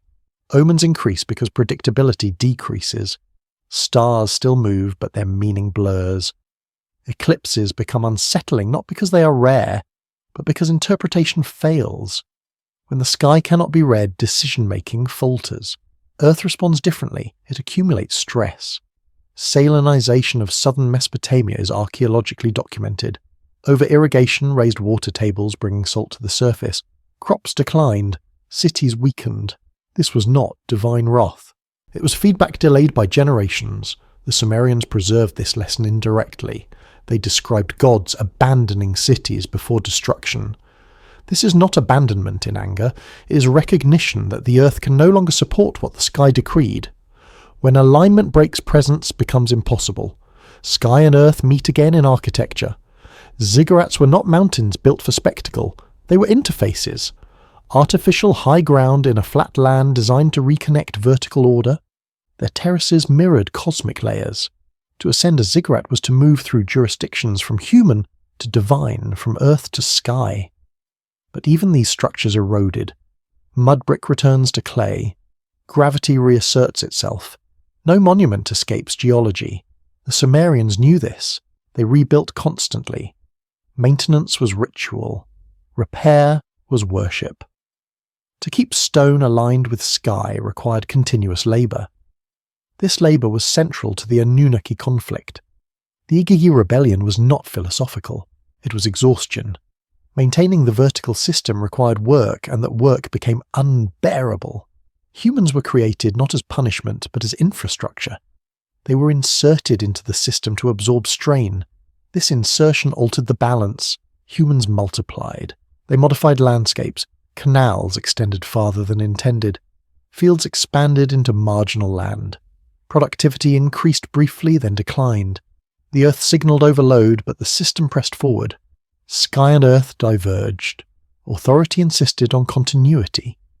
Material reality demanded adjustment. Floods, droughts, and famines followed. Each was interpreted as divine action, but all were grounded in environmental stress. The war among the Anunnaki can be read through this lens. It was not merely about power, it was about incompatible strategies for managing a coupled system. Enlil favoured reduction, Enki favoured redesign, Marduk favoured conquest and reorganisation. Each approach reshaped the relationship between sky and earth differently. When Marduk splits Tiamat, the imagery is violent, but the logic is architectural. He creates structure by dividing chaos, sky above, earth below. Rivers flow from controlled sources. Mountains anchor the horizon. This is cosmology as engineering. Yet even this order carries warning. Creation from a corpse implies cost. Stability achieved through destruction is temporary. The earth remembers violence. Faults persist. Pressure returns. No system built on rupture remains at rest forever. Later texts reflect a quieter relationship between sky and earth. Gods become distant. Ritual replaces direct command. Astronomy becomes more symbolic. Earth processes continue regardless. The vertical dialogue softens. This softening is not failure. It is adaptation. When direct governance proved too destructive, withdrawal allowed resilience. Humans assumed more responsibility. The sky receded. The Earth continued. This transition mirrors geological deep time. Early Earth was violent, bombardment, volcanism, rapid change. Over time, conditions stabilized. Life adapted. Complexity increased. Catastrophe gave way to persistence. The Sumerians lived at a hinge moment. They recorded a time when sky and earth were tightly coupled, when decisions above had immediate material consequences. They also recorded the loosening of that bond. To read their text now is to witness a shift from imposed order to emergent balance. Authority no longer descends directly, it diffuses. Responsibility settles into human hands. Sky and earth still speak, but more quietly. The stars mark time. The land records use. Warnings remain, but they are subtle. Climate shifts slowly. Resources deplete gradually. The dialogue continues. In sleep, this dialogue becomes easier to sense. Noise fades. The weight of stone, the distance of stars, the patience of erosion come into focus. Sky and earth are not opposites. They are layers of the same story. The Anunnaki war seen through this lens is not myth alone. It is memory of a time when governance ignored feedback, when authority outran material limits, when the vertical axis fractured under strain. That fracture reshaped everything, and in its aftermath a quieter world emerged. One where the sky watches more than commands, one where the earth absorbs and responds, one where humans stand between listening. Rest now in that space, between sky and earth, where rhythm replaces decree, where balance is learned slowly, where memory settles like dust. Return is never a simple coming back. In deep time, nothing retraces its steps exactly. Continents drift apart and later collide again, but the mountains they raise are never the same mountains that once stood there.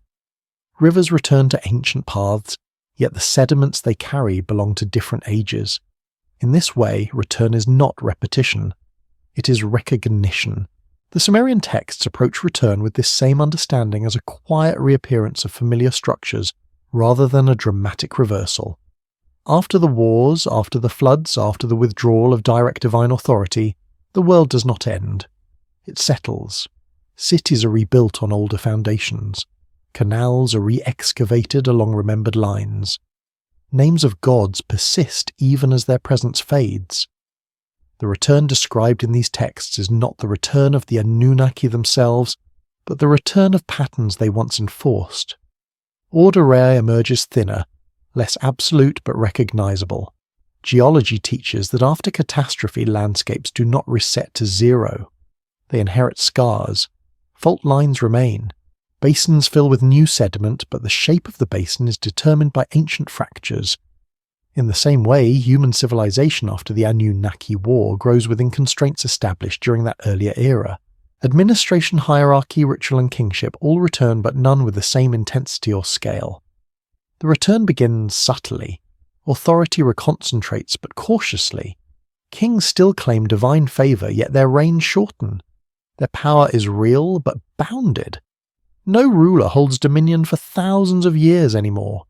The king list records this without explanation, as if the shift requires no justification. The age of prolonged divine sponsorship has ended. A different tempo takes its place. This tempo mirrors ecological succession. After a fire, fast-growing species appear first. They stabilize soil but do not dominate for long. Slower, more resilient organisms follow. Mesopotamian society undergoes a similar succession. Grand imperial ambition pauses. Smaller kingdoms rise and fall. Trade networks replace conquest as the primary mode of interaction. The system breathes again. Yet memory does not disappear. The return is haunted. Myths of earlier gods, earlier wars, earlier catastrophes circulate quietly. They are no longer treated as current events but as warnings embedded in story. The flood is remembered not to predict another flood but to remind listeners of limits. The war among gods becomes a cautionary horizon rather than an imminent threat. In this phase, ritual takes on a new role. Where once offerings were transactions with present gods, they become gestures toward memory. Sacrifice maintains continuity rather than control. Temples remain central, but their function shifts from administration to preservation. They house echoes rather than commands. Astronomy reflects this return in softened form. The sky is still observed, but its movements no longer dictate immediate political decisions. Omens are debated rather than obeyed. The stars become guides instead of governors. This change does not diminish reverence. It changes its texture, or replaces dependence. The Earth responds positively to this loosening. Archaeological evidence shows periods of stabilization after collapse. Soils recover slowly. Population densities rebalance. The land is allowed to rest in ways it could not during the height of centralized control. Return here is ecological as much as cultural. But return is not permanent. Patterns do not vanish simply because they are recognized. Over generations, ambition grows again. Trade wealth accumulates. Cities expand. Administrative complexity increases. The same gravitational pull that once concentrated authority begins to operate anew. This is the danger inherent in return. Familiarity breeds confidence, and confidence erodes caution. The Sumerians seem aware of this. Later texts carry an undercurrent of vigilance. The gods are distant, but their stories remain active. Memory functions as ballast. It slows acceleration. It reminds listeners that every rise contains the seed of another fall if unchecked. The concept of return also appears in the idea of divine absence itself. Absence is not emptiness. It is a condition that can be reversed. Myths of gods returning temporarily, restoring order, then withdrawing again suggest oscillation rather than departure. Presence and absence alternate like seasons. Neither is final. In geological terms, this resembles isostatic rebound. When weight is removed, the crust rises slowly. When weight returns, it sinks again. The system adjusts continuously. Civilization too adjusts to the weight of authority, labour and expectation. The return of structure is gradual, measured, never instantaneous. Human agency becomes more pronounced during this phase. Without constant divine intervention, decisions rest increasingly in human hands. Responsibility deepens. Failure is no longer easily attributed to capricious gods. This shift is subtle, but profound. It marks the beginning of history as we recognize it, where causation is negotiated rather than decreed. Still, the old language persists. Kings speak of mandate. Priests invoke ancient names. The return carries familiar symbols because symbols stabilize transition. They allow continuity across rupture. The Sumerians understood that forgetting too quickly was as dangerous as clinging too tightly. Night imagery grows stronger in later texts. Night is not chaos, it is rest. It is the space where return becomes possible. Daylight is expansion, night is consolidation. The civilization that survives catastrophe learns to value both. The return is also internal. Individuals carry inherited fear and resilience. Generations born after collapse behave differently. They build redundancies. They diversify strategies. This is visible in material culture as well as myth. Tools become more specialized. Trade routes multiply. Dependency on a single system decreases. In this way, the return is quieter than the beginning. No grand proclamation marks it. It unfolds over centuries. The Sumerian record captures this through absence as much as presence. Fewer divine battles are recorded. More mundane administrative tablets appear. Life continues. Yet beneath this continuity lies recognition. Something has been learned even if not articulated explicitly. Excessive centralization is dangerous. Over-reliance on singular authority invites collapse. Balance requires diffusion. The return then is not the return of gods, but the return of equilibrium. It is fragile. It must be maintained. It is never guaranteed. The Sumerians leave us at this threshold neither triumphant nor despairing. Their texts do not promise salvation or doom. They document a cycle resuming after interruption. The world turns again. Rivers flow. Stars move. Humans rebuild. Memory remains. This is the deepest meaning of return. Not revival, but continuation. Not restoration, but adaptation. The past does not come back unchanged. It informs the present, quietly shaping choices without dictating them. As sleep deepens, this return feels familiar. The mind revisits places it has been before, not to relive them, but to integrate them. The body rests into rhythms older than waking thought. Breath returns. Stillness follows. In that stillness, the ancient world feels close, not because it is repeating, but because it is resonating. The return is already happening. It always has been. Reflection is not analysis. It is what happens after analysis has exhausted itself, when facts have settled like silt, and meaning begins to rise quietly to the surface. In geology, reflection occurs long after an event when erosion has softened edges, and the violence of formation has been translated into landscape. Mountains become horizons. Craters become basins. What once ruptured now simply exists. This is where the Sumerian record leaves us. Not at the height of war, not in the chaos of collapse, but in the long afterward when memory remains but urgency has faded. The Anunnaki war, whatever it was, no longer demands resolution. It has already reshaped the world. The question is no longer what happened, but what it means to live in its aftermath. The Sumerians did not write conclusions. They wrote continuities. Their texts end without closure because history does not close. It drifts. Authority dissolves into custom. Catastrophe diffuses into tradition. Even gods, once immediate and present, become distant shapes, their actions remembered rather than experienced. Reflection begins where presence ends. In deep time, acceptance is not surrender. It is alignment. The earth does not mourn the loss of ancient oceans or vanished continents. It incorporates them. Subduction zones swallow crust. Sediments become stone. Nothing is wasted. Memory is conserved through transformation. Human civilization, when allowed to slow, follows the same rule. The final tablets do not insist that the gods were right or wrong. They do not moralize the war. They document consequences.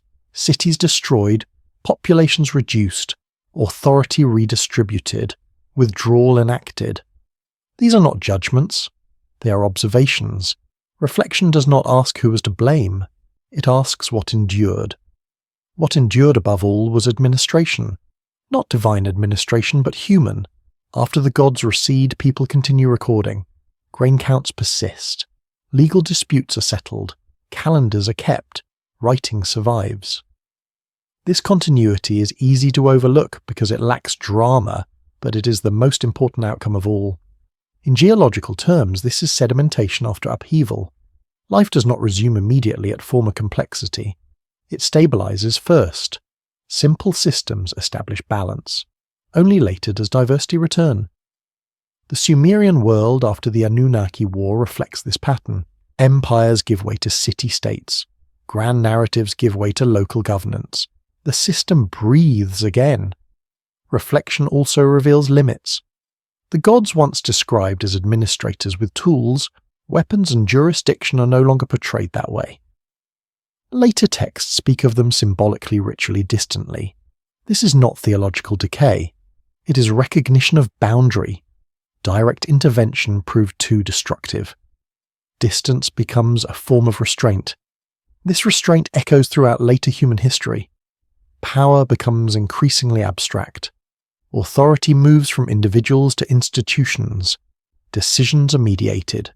Responsibility diffuses. These changes are often described as progress, but they are also protective.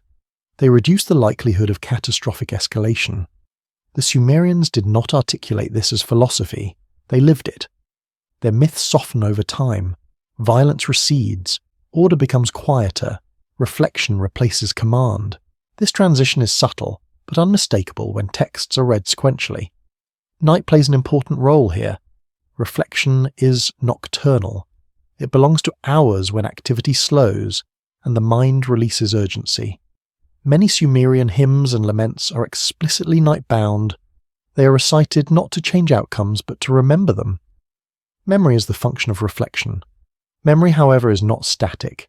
It erodes. It reshapes. Each retelling alters emphasis. This is not corruption. It is adaptation. Just as rivers reshape their banks, narratives reshape understanding.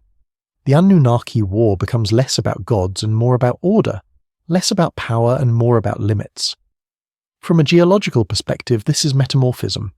Pressure transforms material without melting it. Limestone becomes marble. Shale becomes slate. The original substance remains, but its properties change. Myth undergoes the same process under cultural pressure. Reflection also introduces humility. The texts never claim certainty about origins or endings. They present accounts, not doctrines. They preserve ambiguity. This restraint is striking. The Sumerians could have asserted absolute explanations. Instead, they left room for interpretation. Reflection requires space. Modern readers often want answers. Did the Anunnaki exist? Were the wars literal? Were the weapons technological? The texts do not satisfy these demands. They resist them. Reflection is not about certainty. It is about coherence. Does the story align with observed patterns of behavior, governance, and collapse? In this sense, the answer is yes. The Anunnaki behave like administrators. They argue over labor authority jurisdiction. They escalate when negotiation fails. They deploy force when systems break. They regret outcomes that exceed projections. These behaviors do not require literal divinity to be meaningful. They require only power. Reflection dissolves the boundary between divine and human not by erasing it, but by rendering it irrelevant. Whether gods were real beings or symbolic structures matters less than the patterns they embody. Those patterns persist. Authority concentrates. Labor strains. Systems fracture. Escalation occurs. Withdrawal follows. This is not pessimism. It is realism grounded in observation. The Earth does not avoid earthquakes. It accommodates them. Civilizations do not avoid collapse. They adapt to it. Reflection is the process by which adaptation becomes possible. The final phase of reflection is peace. Not peace as absence of conflict, but peace as acceptance of rhythm. Day follows night. Expansion follows contraction. Memory follows loss. The Sumerians did not expect stasis. They expected cycles. Their writing reflects this expectation. In sleep, the human mind enters a similar cycle. Conscious control fades.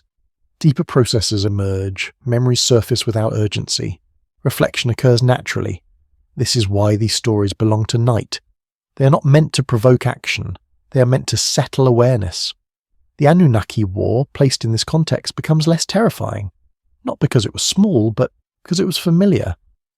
It follows the same arc as countless human conflicts. What changes is scale, not structure. Reflection collapses scale differences. When viewed from deep time, even catastrophic events become features rather than crises.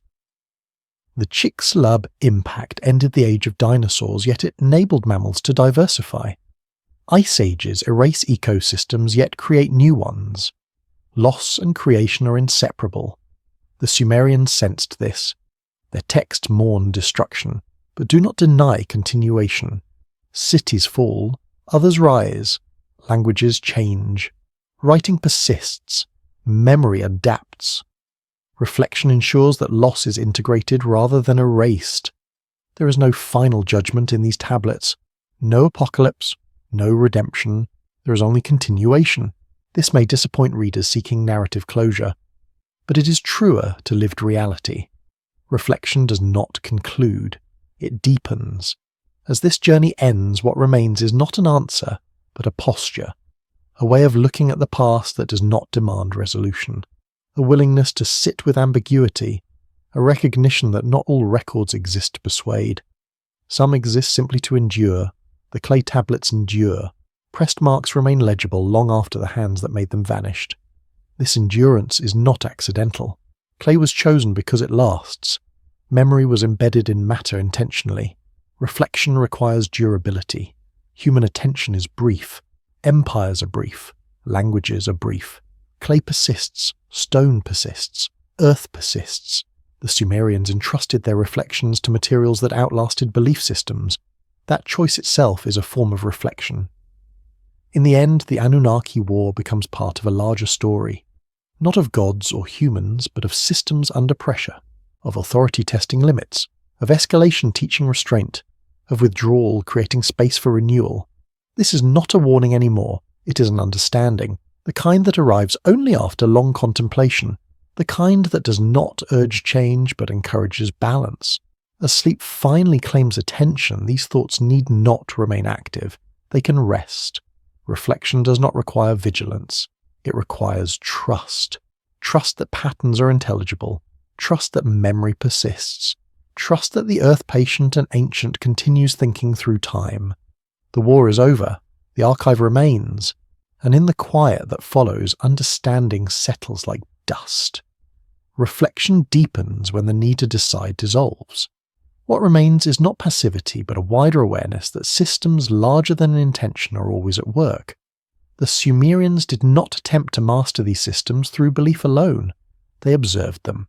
They named them. They recorded them. And then crucially they stepped back and allowed time to complete what explanation could not. In this way, the final act of reflection is surrender to duration. Not surrender to fate, but surrender to scale. Human lives are brief. Dynasties are brief. Even gods as they appear in these texts are transient when measured against deep time. What persists is structure, the slow architecture of cause and consequence, the patient unfolding of pressure and release. Modern minds often resist this idea. We seek agency everywhere. We want events to hinge on choices, on moments, on decisive acts. But the Sumerian record suggests something quieter and more unsettling. Most transformations occur not because someone decides, but because systems reach thresholds. The decision merely coincides with inevitability. This is why the tablets feel calm even when describing catastrophe. The tone is rarely hysterical. Lamentations mourn, but they do not panic. They acknowledge loss as part of a process already underway. Reflection does not deny grief. It contextualizes it. In geology, this is the difference between erosion and collapse. Collapse is sudden and dramatic. Erosion is slow, patient, and far more powerful. Civilizations often collapse, but it is erosion that determines their long-term shape. Beliefs erode, authorities erode, myths erode into archetypes. What remains is not rubble but contour.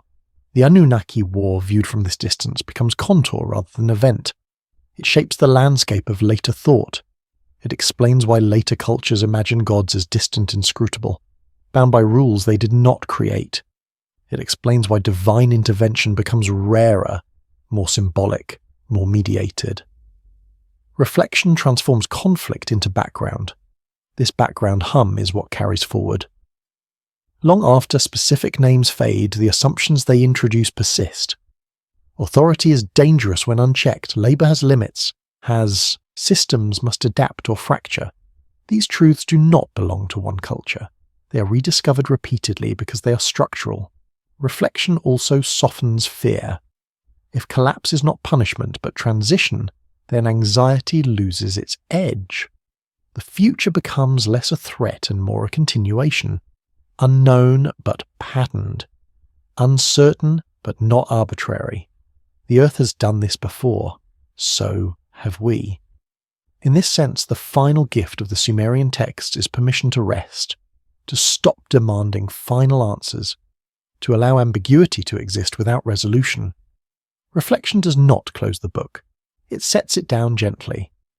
As consciousness drifts towards sleep, this is the posture these stories invite. Not vigilance, not belief, but attunement, to rhythm, to scale, to the quiet certainty that whatever has been lost has already become part of what remains. The tablets endure, the questions endure, and that endurance more than any conclusion is the true legacy of the ancient past. We've reached the edge of tonight's journey, traveller. The long path through dust and stone, through tablets and silence, has gently narrowed to this quiet place. Nothing more needs to be uncovered. Nothing more needs to be carried. What was meant to be seen has already been seen, and what was meant to pass through you has already found its way inward. You do not need to remember the names, the sequences, or the weight of the evidence we move through together. 14,000 words were never meant to be held by waking memory. They were meant to settle elsewhere, to sink below, thought like sediment in still water, forming something stable without asking for attention. The mind can rest now, knowing the work is already done. The ancient past does not demand comprehension. It does not require conclusions or allegiance. It asks only for presence, for a moment of listening before release. What remains after listening is not confusion, but space. And in that space, understanding becomes unnecessary. In the end, traveller, it is all right to not understand. Feel how the body responds when effort is no longer required.